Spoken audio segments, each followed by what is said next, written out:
basic premise, well, we started with the idea that kindness to self is the foundation of kindness to others.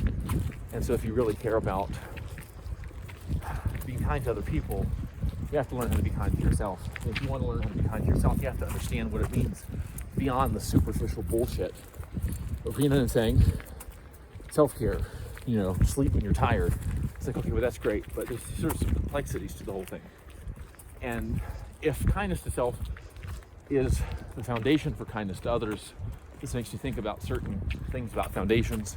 It's like when you're building the foundation for a building, depending on how tall you want the building to be, you have to make the foundation wide and also particularly deep is one of the big things, Now the building foundation is kindness to others, right? And kindness to self is the foundation. So the more kind we want to be to other people, the greater the depth as well as the breadth of the foundation for that kindness has to be. And the foundation for kindness to others is kindness to self. And I think one of the most, so that's kind of nice. He's a nice guy. See, he said that, it touches the soul, it resonates, that makes you feel good to hear that. That's so true. And that, so now it's time to move into some practical stuff that's a little bit grittier, which is that sometimes kindness to self involves, often, basically always, a willingness to get tough about your stuff, right? Which is to say that there's a certain amount of bullshit in the universe. Bullshit leads to personal suffering.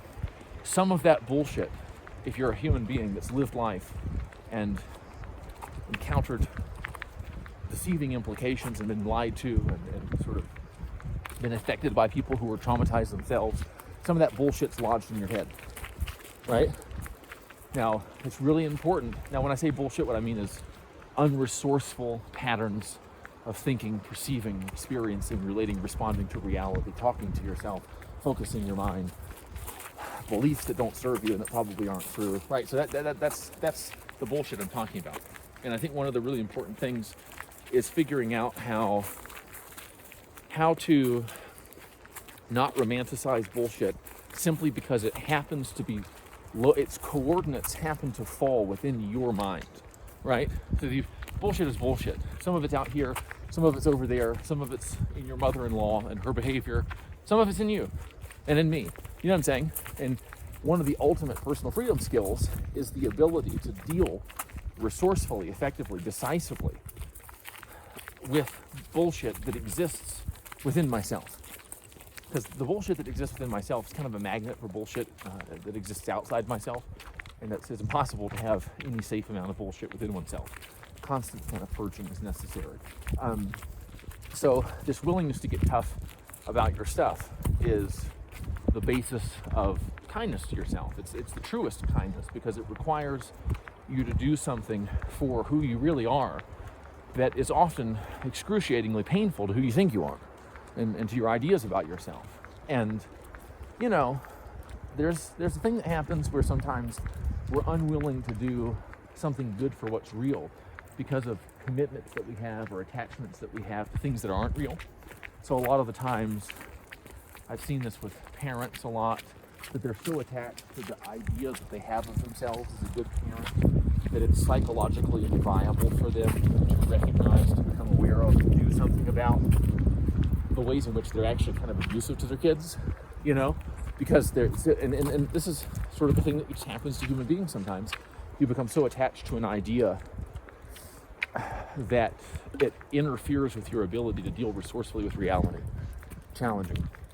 And so sometimes getting tough with your stuff feels hurtful or feels scary or feels unsafe or not okay. And awareness kind of makes it so that you can see, wow, hang on, what a fucked up situation this is. I've got a situation where I got some bullshit that's lodged in my mind, and when I start to clean that stuff out, I feel unsafe, I feel defensive, I feel resentful, I feel in danger, I feel like I want to defend it, I feel like I'm not okay. You see what I'm saying? That's a tough situation for a human being to be in. So can you be compassionate with yourself, but by recognizing what an untenable situation this human being who is you has found themselves in, while also being decisive in determining to remedy it? Can you do them both at one time? Can you do them both? Can you say that's fucked up without feeling bad about it? You have to be able to say that's fucked up without feeling bad about it, about stuff that you see yourself thinking, feeling, doing. Very important, powerful skill, because you can segue seamlessly into resourceful response at that point. It's personal freedom. You have no idea, what it's like to sort of, skydive naked through clouds of marshmallows until you learn how to see something inside yourself and go, holy shit, that's fucked up. And then just go right into doing something useful about it without feeling bad or afraid or sheepish or concerned about what the fact that you just saw that says about what you're probably not seeing yet. None of that stuff. And so getting tough about your stuff. And one of the things is what is kind of, what's the quintessential, what's the thing? There's many different ways that you can get tough about your stuff, right? So some people, they have kind of laziness patterns or justification of doing things don't serve them patterns, whatever. And for them, being tough looks and sounds and feels like being tough. And then for other people, their stuff is beating themselves up as a means of feeling okay, feeling better than other people as a means of feeling okay, whatever. For them, getting tough about it is saying, listen, you have developed a callus that makes it comfortable for you to kick yourself in the shin. And what you've got to learn now is that the way that you've devised, the strategy that you've devised for feeling safe and okay isn't effective. And so now you got to learn how to do something new. I mean, people think it would be easy to stop beating themselves up. But if beating yourself up is your strategy for creating a modicum of sensation of okayness, well then stopping that beating is rough. You know what I'm saying? I mean, it's like people that are in an abusive relationship and getting beat up, and you think that the easiest thing in the world would be to move away from a guy that's kicking the shit out of you all the time, when the reality is, though, that if going through that experience somehow or another creates a sensation of familiarity, or a sensation that basically how the world is and can therefore predict how the world is likely to be in the future, the uncertainty of moving out of that kind of a situation, assuming you have sort of the physical, practical means to do it, the uncertainty is often crippling. It'd be the easiest thing in the world for someone who's not sort of bonded to abuse to leave, but when you got that kind of emotional, irrational attachment to it, it's very difficult.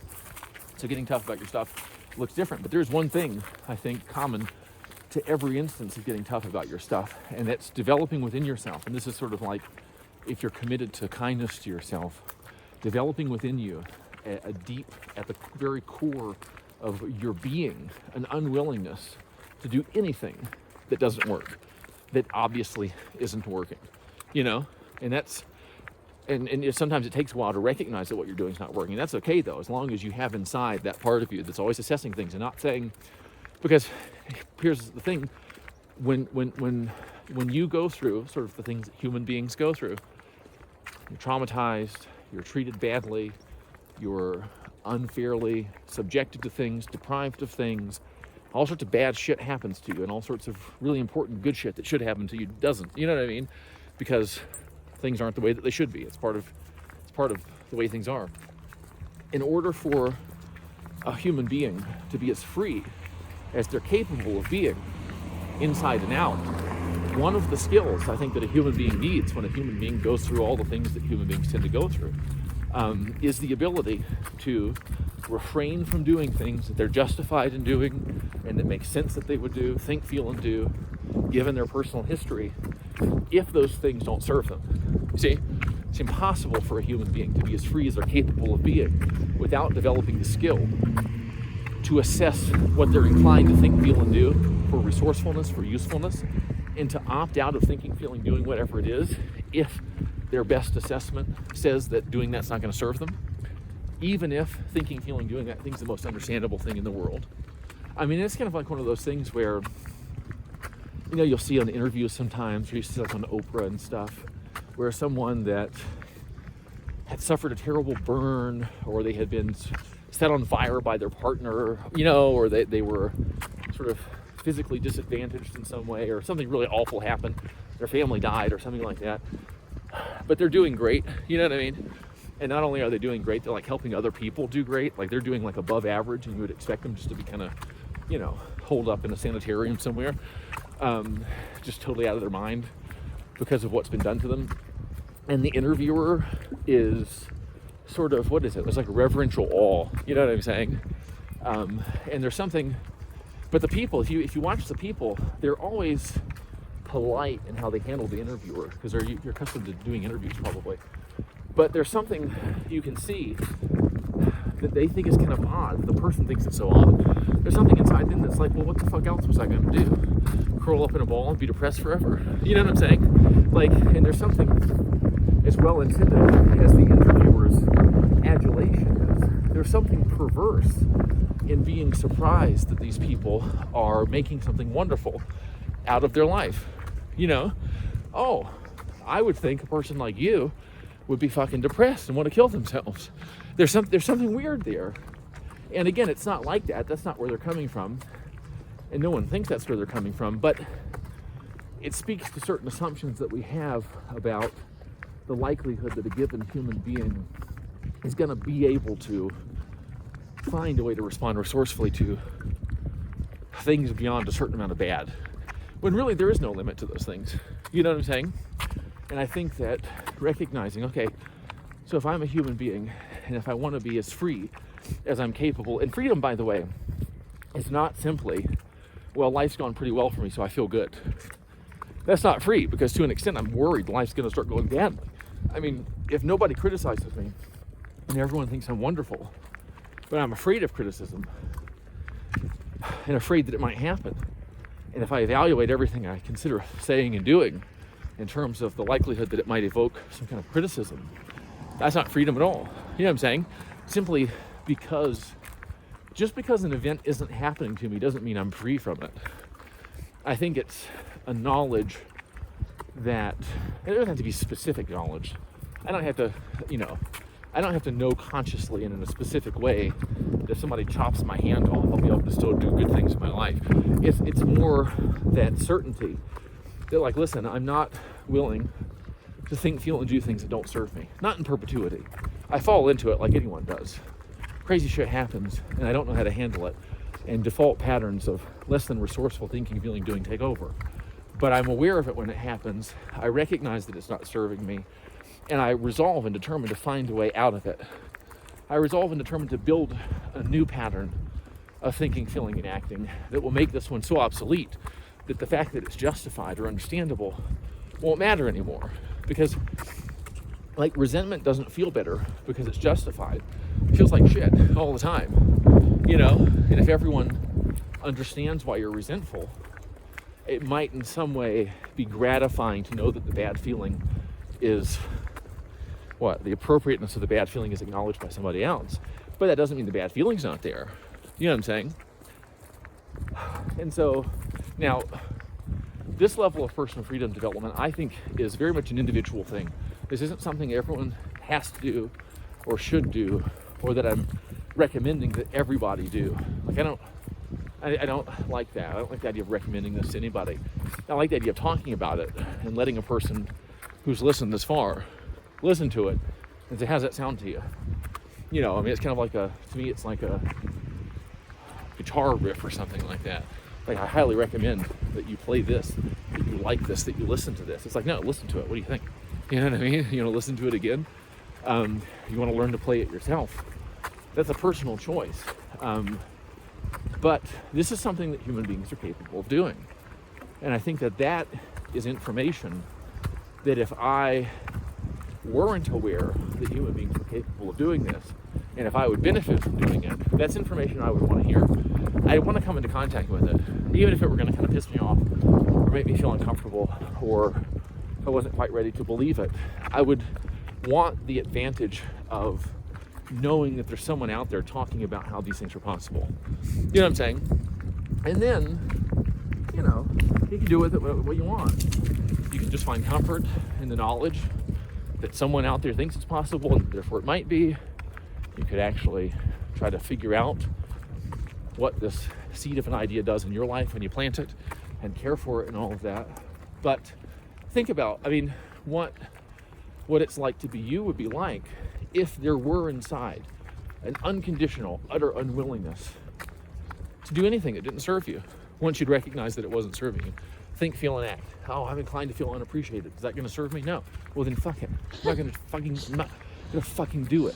Well, you're denying your feelings. Well, no, you've got a fucking brain. You see, and the same brain that can create a feeling can notice that feeling and say, is this feeling likely to be useful? Is this guiding me towards a modification in my behavior? If so, let me fucking make that modification so I can move past the feeling ASAP. And if it's not guiding me towards a modification in my behavior, if it's not setting me up to create more of what I want in my life, let me just pull the plug on it. Because the same brain that can generate these intricate experiences can alter them. And it can generate an experience of immense personal power in the process of altering them. You know what I'm saying? It's like, what does your life become when your loyalty, your allegiance is to what serves you? When I feel victimized, well, I mean, I don't think, see, the suggestion that feeling victimized is always bad or even always unresourceful isn't in this conversation. But if I were feeling victimized, I would personally want the ability to say, is this feeling of being victimized serving me? That's just a question. The answer might be yes. It might be it's creating sort of righteous indignation to change something about reality in a way that's going to help me and other people. And if that's great, great. You know, who the fuck cares? When I think about it, then, by the way, I think it's great. You know what I mean? If it's producing something useful, or if it's a segue to a more empowering or useful emotion, or part of some kind of cathartic healing that has a definite endpoint, after which a person can move the fuck on into having fun or doing what they want to do in life, it's wonderful. But I want the ability to assess and determine whether or not that feeling was serving me. And if it's my fucking brain making the feeling, and if the feeling's not serving me, I really want to have the ability, I want to develop the ability to pull the plug on it, or to point it in a different direction, or replace it with something else, you know, or set my mind to the process of doing that over time. That's an ability that I want to have.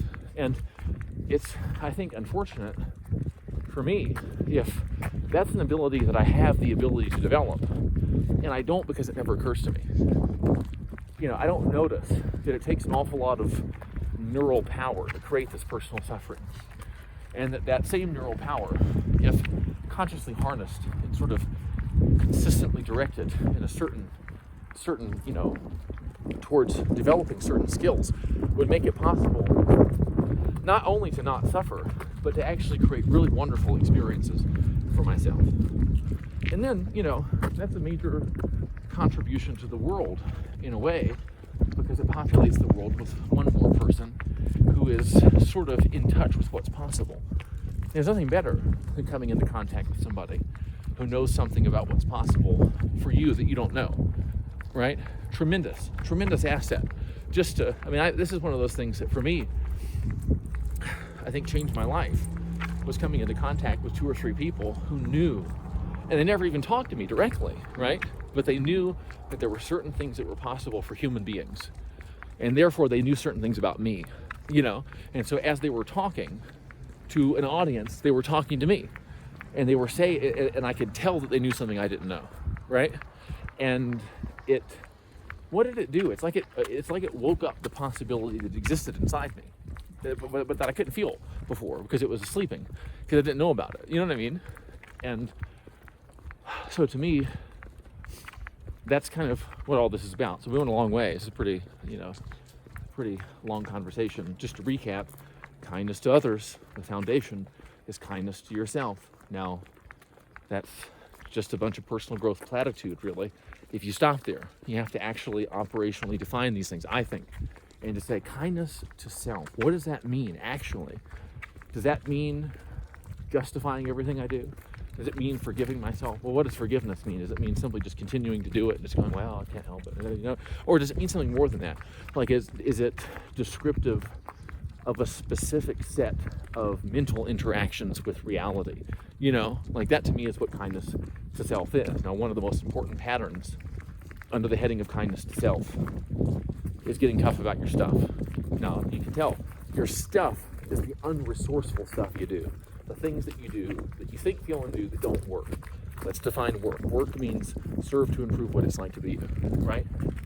Allow you to create more of what you want and less of what you don't. So, expanding the depth and breadth thing too. the depth or the breadth of kindness to yourself. So we're talking about the foundation, like the depth and the breadth of the foundation. The breadth is in how many of the varied contexts of life can you be kind to yourself? How many different types of fuck-ups can you forgive, right? How many different types of mistakes can you forgive? You hurt somebody else, you hurt yourself, you didn't raise your kids right, you lost money for someone, you betrayed someone, you did something you shouldn't have done, blah, blah, blah, all this different stuff. That's the breadth, different stuff. And then the depth is, what's the size of the fuck-up in your own estimation? Like how important, how egregious, how severe, how serious does it seem to be to you? How shameful is it? And so how kind do you want to be to other people, right? That's, how tall do you want to build the building? That's how wide and how deep you need to make the foundation, which is kindness to self. Kindness to self, then, how tough are you going to get about your stuff? About your willingness to do things that don't work, to think, feel, and do things that don't work. And it's not forcing, it's finessing, it's learning. It's learning how to become unwilling. It's a skill. Willingness is a skill. Unwillingness is a skill. When you're talking about doing these things consciously. You see what I'm talking about?